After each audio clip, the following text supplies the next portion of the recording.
નમસ્કાર, BBN news ચેનલમાં આપનું સ્વાગત છે। હું છું કવિતા પંચાલ ને હવે જોઈએ આજના સમાચાર।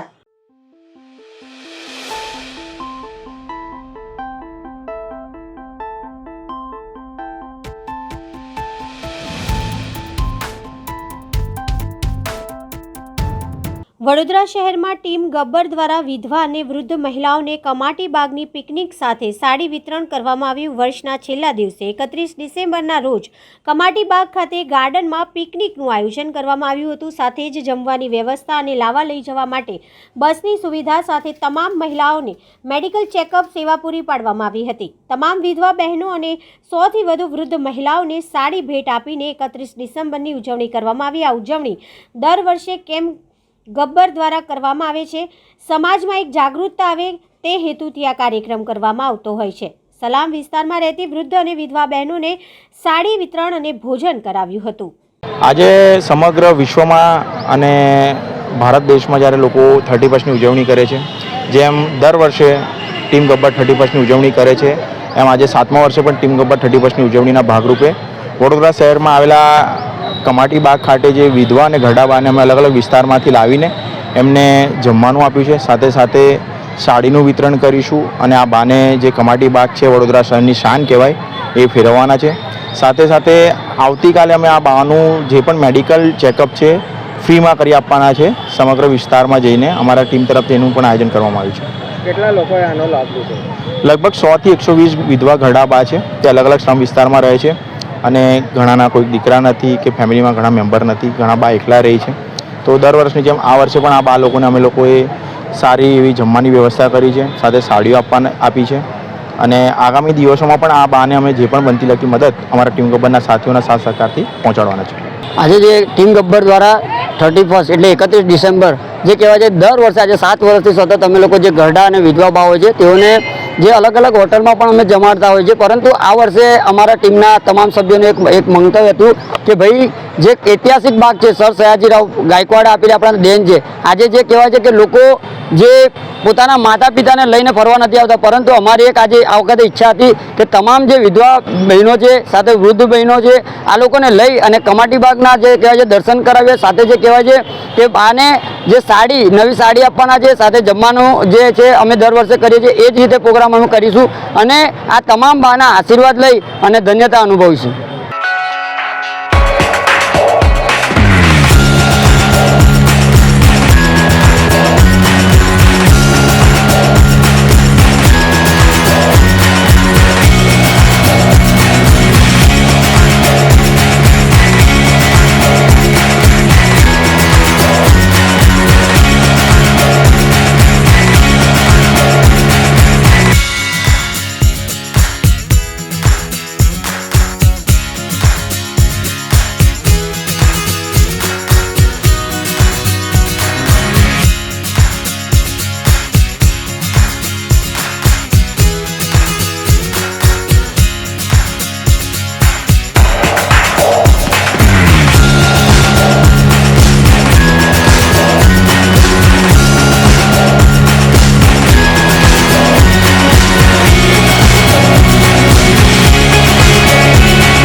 વડોદરામાં લોકોએ સુરસાગર તળાવના કિનારે અને બગીચા સહિત સ્થળ પર સામૂહિક યોગ કર્યા। રાજ્યભરમાં આજે વહેલી સવારે રાજ્ય યોગ બોર્ડ દ્વારા યોજાયેલા રાજ્યકક્ષાના સમૂહ સૂર્ય નમસ્કાર સમારંભમાં મોટી સંખ્યામાં લોકો સહભાગી થઈને સૂર્ય નમસ્કાર કર્યા હતા। ત્યારે વડોદરામાં સુરસાગર તળાવના કિનારે બગીચા સહિત રમતગમતના સંકુલમાં સૂર્ય નમસ્કાર કરવામાં આવ્યા હતા। સૂર્ય નમસ્કાર તળાવ ખાતે યોજાયેલ સૂર્ય નમસ્કાર સમારંભમાં વિધાનસભાના મુખ્ય દંડક બાલકૃષ્ણ શુક્લ, પૂર્વ ડેપ્યુટી મેયર, કલેક્ટર, ધારાસભ્ય સહિત મહાનુભાવો સહભાગી થયા હતા। જિલ્લા કલેક્ટર અતુલ ગોરે જણાવ્યું હતું કે વડાપ્રધાનને સમગ્ર વિશ્વને યોગ તરફ વાળ્યા છે. યોગથી સ્વાસ્થ્ય સારું રહે છે. રાજ્ય સરકાર દ્વારા આજે સૂર્ય નમસ્કારનું આયોજન કરવામાં આવ્યું હતું. આ કાર્યક્રમમાં મોટી સંખ્યામાં લોકોએ ભાગ લીધો હતો અને વર્ષ 2024ના ધરતી ઉપર પ્રથમ સૂર્યના કિરણો સામે સામૂહિક સૂર્ય નમસ્કાર કર્યા હતા, જેના ભાગરૂપે વડોદરામાં 4 સ્થળે સૂર્ય નમસ્કારનું આયોજન કરવામાં આવ્યું હતું. વડોદરામાં રામ મંદિર માટે બનાવેલી 108 ફૂટ લાંબી અગરબત્તીને અયોધ્યા જવા પ્રસ્થાન થઈ. વર્ષોની પ્રતીક્ષા અને સંઘર્ષ બાદ અયોધ્યામાં તારીખ 22 જાન્યુઆરી 2024ના રોજ ભગવાન શ્રી રામ તેમના જન્મ સ્થળ પર બનેલા દિવ્ય મંદિરમાં બિરાજમાન થશે. આ ઐતિહાસિક અને આધ્યાત્મિક કાર્યક્રમમાં સહભાગી થવા માટે વડોદરા શહેરના ગોપાલક સમાજના આગેવાનો અને રામ ભક્તો દ્વારા 108 ફૂટ લાંબી અગરબત્તી બનાવી. આ અગરબત્તી આજે વડોદરા દરજીપુરા પાંજરાપોળથી અયોધ્યા રવાના કરાશે. 108 ફૂટ લાંબી અગરબત્તી માટે વિશેષ ટ્રેલર સ્વરૂપે રથ તૈયાર કરવામાં આવ્યો હતો. આજરોજ ધાર્મિક વિધિ બાદ અગરબત્તી આ ટ્રેલરમાં સુરક્ષાભેર અયોધ્યા લઈ જવાશે. આશરે 1200 કિલોમીટરનું અંતર કાપીને અગરબત્તી અયોધ્યા પહોંચશે. આ અગરબત્તી તૈયાર કરનાર વડોદરાના ગોપાલક વિહાભાઈ ભરવાડે કહ્યું હતું કે રામ મંદિર માટે તૈયાર કરેલી આ અગરબત્તીનું વજન 3500 કિલો છે. અગરબત્તી 108 ફૂટ લાંબી અને 3.5 ફૂટ પહોળી છે. અગરબત્તીમાં ગુગળ કોપરાનું છીણ, જવ, 280 કિલો તલ, ગીર ગાયનું સિદ્ધ ઘી, હવન સામગ્રી અને ગીર ગાયના છાણનો પાવડરનો ઉપયોગ કરવામાં આવ્યો છે. આ અગરબત્તી 47 દિવસ સુધી અખંડ ચાલશે. અગરબત્તી તૈયાર કરવા છતાં 6 મહિનાનો સમય લાગ્યો છે. આજે આ કાર્યક્રમમાં પરસોત્તમ રૂપાળા, સાંસદ, મેયર, રાવપુરા વિધાનસભાના ઉમેદવાર બાલકૃષ્ણ શુક્લા, ગુજરાત સરકારના મુખ્ય દંડક, સ્થાનિક નગરસેવકો સાથે અધિકારીઓ ઉપસ્થિત રહ્યા હતા અને 108 ફૂટ લાંબી અગરબત્તીને વૈદિક મંત્રોચ્ચાર સાથે અયોધ્યા જવા માટે રવાના કરવામાં આવી હતી. જય શ્રી રામ. આખા દેશમાં પ્રભુ શ્રી રામ જ્યારે લંકાથી અયોધ્યા આવ્યા હશે અને એ વખતે જે માહોલ અયોધ્યાનું થયું છે એનું વર્ણન જે આપણા શાસ્ત્ર પુરાણોમાં આપણને સાંભળવા મળે છે, વાંચવા મળે છે, મને એવું લાગે છે એવું જ માહોલ આજે સારા એ દેશની અંદર ભગવાનની પ્રાણ પ્રતિષ્ઠા મહોત્સવને લઈને સર્જાયું છે. આજે આનંદ અને ગૌરવનો વિષય એ છે કે વડોદરાના રામ ભક્તોએ 108 ફૂટ લાંબી અગરબત્તી પવિત્ર દ્રવ્યોને ભેગા કરીને બનાવી. વિહાભાઈ નામના એક ભક્તે એની આગેવાની લીધી. એને બનાવ્યા પછી એને લઈ જવા માટેના સ્પેશિયલ વાહનની વ્યવસ્થા થઈ. એને ત્યાં સુધી પહોંચાડવા માટેની અને ત્યાં પ્રસ્થાપિત કરવા માટેની સારી વ્યવસ્થાઓમાં અહીંના સંસદ સભ્ય રંજનબેન ભટ્ટે આ બધા કાર્યકર્તાઓની સાથે રહીને સુંદર સહયોગ કર્યો. આજે ઘણા મોટા પ્રમાણની અંદર સંત સમાજની ઉપસ્થિતિમાં, જાહેર ક્ષેત્રના અગ્રણીઓની ઉપસ્થિતિમાં અને વિશાળ સંખ્યામાં વડોદરાવાસીઓની હાજરીમાં આ અગરબત્તીને અયોધ્યા તરફ પ્રસ્થાન કરાવવાનો કાર્યક્રમ પણ સંપન્ન થયો છે. આ સુંદર કાર્યક્રમમાં જેમણે સહયોગ આપ્યો હોય તે બધાને ભાવપૂર્વકના અભિનંદન.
વડોદરામાં ગૃહમંત્રી હર્ષ સંઘવીના હસ્તે લોકાર્પણ ઉદ્ઘાટનના કાર્યક્રમોની હારમાળા સર્જાઈ. વડોદરા શહેર પોલીસ તેમજ વડોદરા મહાનગરપાલિકાના કાર્યક્રમમાં હાજરી આપવા માટે આજે રાજ્યના ગૃહમંત્રી હર્ષ સંઘવી વડોદરા ખાતે આવી પહોંચ્યા હતા. અહીં પંડિત દીનદયાળ નગર ગૃહ ખાતે વિશેષ કાર્યક્રમનું આયોજન કરવામાં આવ્યું હતું, જેમાં પોલીસ આવાસ સહિત પ્રધાનમંત્રી આવાસ યોજનાના ડ્રોનું પણ આયોજન કરવામાં આવ્યું હતું. આજે 31 ડિસેમ્બરના રોજ વડોદરા શહેરના વિવિધ સામાજિક તેમજ સરકારી કાર્યક્રમોમાં હાજરી આપવા માટે રાજ્યના ગૃહ પ્રધાન હર્ષ સંઘવી વડોદરાના પ્રવાસે છે.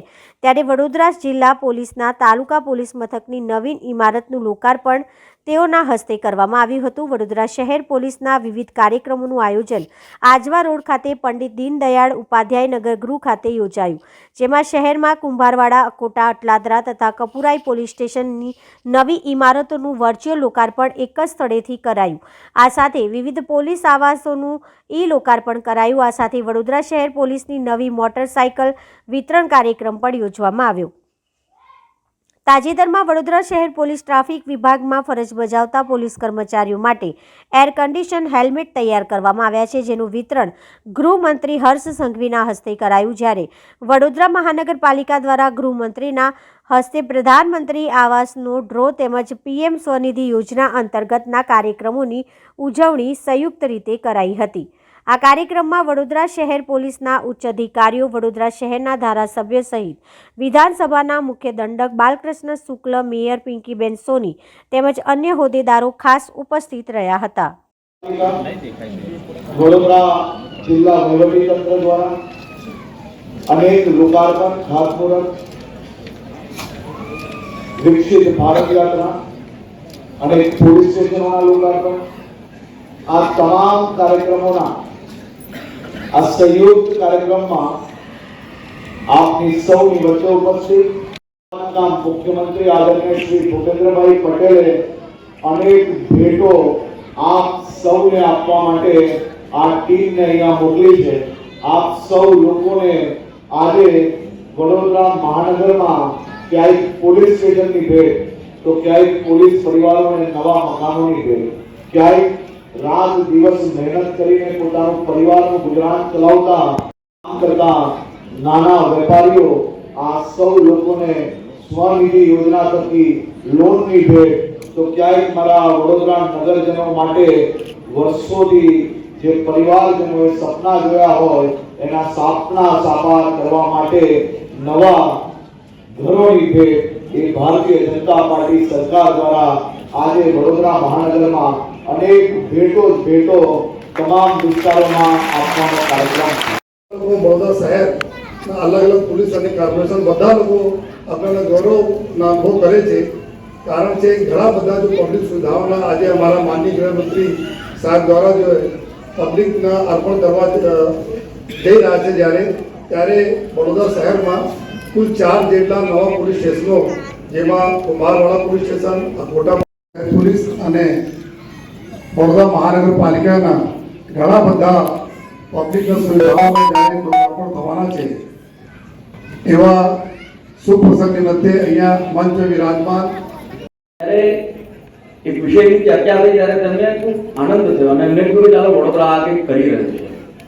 અને ત્યારે આખા દેશમાં સૌ પ્રથમ વખત CCTV ચાલુ થયા હતા અને ત્યારબાદ આજે દેશમાં લાખોની સંખ્યામાં જ્યારે CCTV છે એનો યશ જો કોઈને જતો હશે તો વડોદરા મહાનગરને જાય છે. PM સ્વનિધિ યોજનાના લાભાર્થીઓના સ્નેહ મિલનમાં તેમજ PM આવાસ યોજના અને અન્ય આવાસ યોજનાના મકાનોના ડ્રો તેમજ પોલીસ જવાનોને હેલ્મેટ વિતરણના કાર્યક્રમમાં આપણી વચ્ચે ઉપસ્થિત વડોદરાના પ્રભારી દિવસ ખૂબ ગૌરવનો છે, મહત્વનો છે અને ઐતિહાસિક દિવસ છે.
વર્ષ 2024ના પ્રારંભે ગુજરાત રાજ્ય યોગ બોર્ડ દ્વારા શહેરમાં 4 સ્થળો પર સામૂહિક સૂર્ય નમસ્કારનું આયોજન કરવામાં આવ્યું.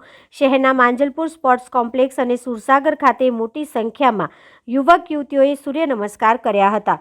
ગુજરાત રાજ્ય યોગ બોર્ડ દ્વારા રાજ્યમાં 108 સ્થળો પર સામૂહિક સૂર્ય નમસ્કારનું આયોજન કરવામાં આવ્યું હતું. ત્યારે વડોદરામાં પણ 4 સ્થળો પર સામૂહિક સૂર્ય નમસ્કાર ગુજરાત વિધાનસભાના મુખ્ય દંડક બાલકૃષ્ણ શુક્લ, સાંસદ રંજનબેન ભટ્ટ, ધારાસભ્ય, ડેપ્યુટી મેયર, કલેક્ટર સહિતના મહાનુભાવો, પદાધિકારીઓ અને મોટી સંખ્યામાં યુવક યુવતીઓએ સામૂહિક સૂર્ય નમસ્કારમાં ભાગ લીધો હતો. ગુજરાત વિધાનસભાના મુખ્ય દંડક અને રાવપુરા વિધાનસભાના ધારાસભ્ય બાલકૃષ્ણ શુક્લાએ આ અંગે જણાવ્યું હતું કે ગુજરાત માટે આજનો દિવસ એક ઐતિહાસિક દિવસ છે.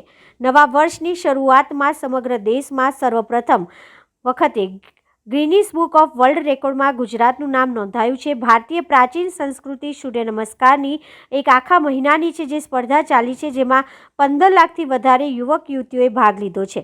આજે 1 જાન્યુઆરીના રોજ મોઢેરાના ઐતિહાસિક પૌરાણિક સૂર્ય મંદિર ખાતે મુખ્યમંત્રી ભૂપેન્દ્રભાઈ પટેલ, ગૃહ રાજ્યમંત્રી હર્ષ સંઘવી અને તેમની આગેવાનીમાં જ્યારે આખા સ્પર્ધાના વિજેતાઓનું સન્માન કરવામાં આવ્યું અને ગુજરાતમાં 108થી પણ વધારે જગ્યાઓ પર સામૂહિક સૂર્ય નમસ્કારની જ્યારે શુભ શરૂઆત થાય છે, ત્યારે સૂર્યના પહેલા કિરણ સાથે ત્યાંથી સૌપ્રથમ ગુજરાતના મુખ્યમંત્રી ભૂપેન્દ્રભાઈ પટેલ, ગૃહ રાજ્યમંત્રી હર્ષ સંઘવી અને જેમના પ્રેરણા થકી આ કાર્યક્રમ થયો. આખા દેશમાં આ પ્રકારના કાર્યક્રમ થઈ રહ્યા છે, આખા વિશ્વમાં પણ આ પ્રકારના કાર્યક્રમો થઈ રહ્યા છે અને ભારતીય યોગ પદ્ધતિને જ્યારે આખા વિશ્વમાં સ્થાન મળ્યું છે, ત્યારે આપણા વિશ્વ નેતા વડાપ્રધાન નરેન્દ્રભાઈ મોદીનું આભાર માનું છું અને આ સ્પર્ધામાં આજના આ કાર્યક્રમમાં જોડાયેલા આ વિશ્વ વિક્રમ કરવા માટે તમામ નાગરિકોનું હું આભાર માનું છું. આજે આ જે કાર્યક્રમ થયો છે એ માન્ય પ્રધાનમંત્રીશ્રીએ આપણને આપણી જે યોગની જે આપણી જે જ્ઞાન છે એ વિશે આપણને અને સમગ્ર વિશ્વને જાગૃત કર્યા અને આજે સૂર્ય નમસ્કારનું જે આયોજન કર્યું ભારત રાજ્ય સરકારે, એના કારણે યુવાનોમાં અને ખાસ કરીને આરોગ્ય પ્રત્યેની જાગૃતિ વધશે અને આપણી યોગની જે પરંપરા છે એનાથી એમનું સ્વાસ્થ્ય પણ સુધરશે. તમામને હું શુભકામનાઓ આપું છું. આજે રાજ્યભરમાં 108 જગ્યાએ સૂર્ય નમસ્કાર કરવામાં આવ્યા છે. એમાં રાજ્યના મુખ્યમંત્રી શ્રી, રમતગમત મંત્રી શ્રી, ધારાસભ્યશ્રીઓ, મંત્રીશ્રીઓ, કલેક્ટરશ્રીઓ બધા જ આમાં જોડાયા છે અને આ નવા વર્ષમાં પહેલા દિવસે સૂર્યના કિરણોથી સૂર્ય નમસ્કાર કરનારાની ઉર્જા માટે આ કાર્યક્રમ શરૂ કરવામાં આવ્યો હતો. દેશના જે વડાપ્રધાન છે નરેન્દ્ર મોદીજીએ એમને આ કાર્યક્રમ લોકોની તબિયત સારી રહે, યુવાનો જે તાકાત છે એ જળવાઈ રહે એ માટે જે આ વર્ષોથી આ દેશનું એક આ સૂર્ય નમસ્કાર જે વર્ષોથી ભૂલાઈ ગયેલા એ ફરીથી શરૂ કર્યા અને લોકો આજે યુવાનો આ સૂર્ય નમસ્કારમાં જોડાયા છે અને આખા રાજ્યનો આ રેકોર્ડ થયો છે અને આનાથી જે વર્ષોની પરંપરા હતી જે ભૂતકાળની એ જળવાઈ રહી. વડોદરા શહેરના કારેલીબાગ વિસ્તારમાં આવેલી જીવન સાધના સ્કૂલની બહાર વાલીઓએ આજે હોબાળો મચાવ્યો. વિશ્વ હિન્દુ પરિષદ અને બજરંગ દળના કાર્યકરો પણ આ હોબાળામાં જોડાયા હતા. એવા આક્ષેપો કરવામાં આવ્યા છે કે ધોરણ 4માં ભણતા વિદ્યાર્થીને તેના સાથી વિદ્યાર્થીઓને કશું અણીદાર વસ્તુ માર્યું હતું, જે બાદ આ બાબતની ફરિયાદ કરવા પહોંચેલા સાથી વિદ્યાર્થીઓને અણીદાર વસ્તુ મારનાર વિદ્યાર્થીના વિધર્મી વાલીઓએ ફરિયાદ કરનાર વિદ્યાર્થીઓને માર્યો હોવાના આક્ષેપો થયા છે. આ બાબતે આજે શાળા બહાર હોબાળો થયો હતો, જે બાદ હોબાળો કરનાર વાલીઓ અને વિશ્વ હિન્દુ પરિષદ બજરંગ દળના કાર્યકર્તાઓ શાળા સત્તાધીશોને રજૂઆત કરવા માટે શાળાના અંદર પ્રવેશ કર્યો હતો. સત્તાધીશો સાથે ઉગ્ર રજૂઆત કરાઈ હતી. મામલો ઉગ્ર બનતા કારેલીબાગ પોલીસને જાણ કરાઈ હતી. પોલીસ ઘટના સ્થળે પહોંચી લોકોને વિખર્યા હતા. જો કે આ સમગ્ર મામલે શાળાના ટ્રસ્ટીઓએ કોઈપણ પ્રકારનો જવાબ આપ્યો નથી. લૂલો બચાવ કરી મીડિયાના સવાલોથી ભાગ્યા હતા. બાદમાં શાળાના બીજા ટ્રસ્ટી શીતલ મહેતા પણ શાળા ખાતે દોડી આવ્યા હતા અને હાજર લોકો પર તાળુક્યા હતા. મીડિયાના સવાલોથી પણ ટ્રસ્ટી બસતા નજરે પડ્યા હતા. આટલી ગંભીર ઘટના શુક્રવારે બની હોવા છતાં આ બાબતે શાળાના ટ્રસ્ટી શીતલ મહેતા અંજાન હોવાની વાત કરી સવાલોથી ભાગતા જોવા મળતા હતા. નોંધવા જેવી વાત તો એ છે કે શુક્રવારની ઘટનાની જાણકારી ન કરવા માટે શિક્ષકોએ વિદ્યાર્થીઓને સમજાવ્યા હોવાના આક્ષેપો પણ થયા છે. જ્યારે આ સમગ્ર મામલે સોમવાર સુધી ટ્રસ્ટીઓ અંજાન હોવાનો રાગ આલોપી રહ્યા છે. તે શાળાના વહીવટી માટે ચિંતાજનક ગંભીર બાબત હોવાનું નારાજ વાલીઓમાં ચર્ચાઈ રહ્યું છે. કઈ સ્કૂલમાં ભણે છે, કયા ધોરણમાં ભણે છે અને શું ઘટના બનેલી છે? મેં જીવન સાધનામાં ભણું. મેં 4થા ધોરણમાં ભણું છું. એક જુબેર નામનો છોકરો છે જે છે ને બોરપાટી નુસીન છે ને એના હાથવાળા ચોક વાળા છે. પછી છે ને એ છે ને હાથ ચોક વાળા મારા ઉપર લગા. પછી મેં નુસવા ગયો ને પછી એ જુબેર ખાને મારા હાથમાં એ બ્લેડ મારી. પછી છે ને આ ત્રણ લોકો છે ને મારે હેલ્પ કરવા ગયા. તો પછી ક્લાસ ટીચરને કીધું આ ત્રણે. પછી કીધું તેના પેરેન્ટ્સ આવી, જુબેર ખાનના પેરેન્ટ્સ આવીને ત્રણને નીચે લઈ ગયા. એકને ગળું પકડીને અને એક ઘસેડીને અને બે રાફા મારીને. જુબલ ખાનના પેરેન્ટ્સ આ લોકો ગળો દબાવીને માર્યા હતા. નામ શું તારું બકા? પ્રિયાંશ. વિસ્તાર અહીંયા રાવપુરા લાગે છે અને જીવન સાધના નામની સ્કૂલ છે. કારેલીબાગ પોલીસ સ્ટેશનની હદમાં જ આવે છે લગભગ, અને 200 મીટર દૂર જ અહીંયા કારેલીબાગ પોલીસ સ્ટેશન લાગેલું છે. અને બનાવ એવો છે કે સ્કૂલમાં ભણતા ધોરણ 4માં વિદ્યાર્થીઓ અંદર કંઈ ઝઘડો થયો. ઝઘડાનું સ્વરૂપ થોડું મોટું થયું અને જે વિધર્મીનો છોકરો છે, આપણા હિન્દુ સમાજના છોકરાને કંઈ બ્લેડ માર્યા બાદ જે એના મિત્રો છે, એના મિત્રો પ્રિન્સિપલ પાસે કમ્પ્લેન કરવા ગયા. કમ્પ્લેન કરી ત્યારે પ્રિન્સિપલે જે બ્લેડ મારી છે એ છોકરાના વાલીઓને બોલાવ્યું. વાલી સ્કૂલમાં આવીને ડાયરેક્ટ સ્કૂલમાં ઘૂસીને ક્લાસરૂમમાં ઘૂસીને છોકરાઓને મારે છે. એક છોકરાને ઝાપડ મારે છે, એક છોકરાનું ગળું દબાવે છે, એક છોકરાને સ્કૂલમાંથી ખેંચીને નીચે લઈ જાય છે. શું આ કેટલું યોગ્ય છે? અને એમને કોઈ રાઈટ આપ્યો આટલું બધું કાર્ય કરવાનું? સ્કૂલનું એસોસિએશન શું કર્યું તું ત્યારે? અને આ સરસ્વતીની સ્કૂલ છે, સરસ્વતી અહીંયા પ્રાપ્ત થાય છે, તો આ લોકો વિધર્મી લોકો આવીને અહીંયા ધન ધમાલ શું કરવા કરે છે? અને ક્લાસ ટીચર છોકરાઓને એવું કહે છે કે ભાઈ જે બનાવ બન્યો છે ઘરે જઈને કોઈએ પણ વાત કરવાની નથી. સ્કૂલનું પ્રશાસન એવું કહે છે કે ઘરે જઈને કશું પણ વાત કરવાની નથી. છોકરાઓને દબાવવામાં આવે છે. કારણ શું છે? આ લોકો દબાવ કેમ કરે છે?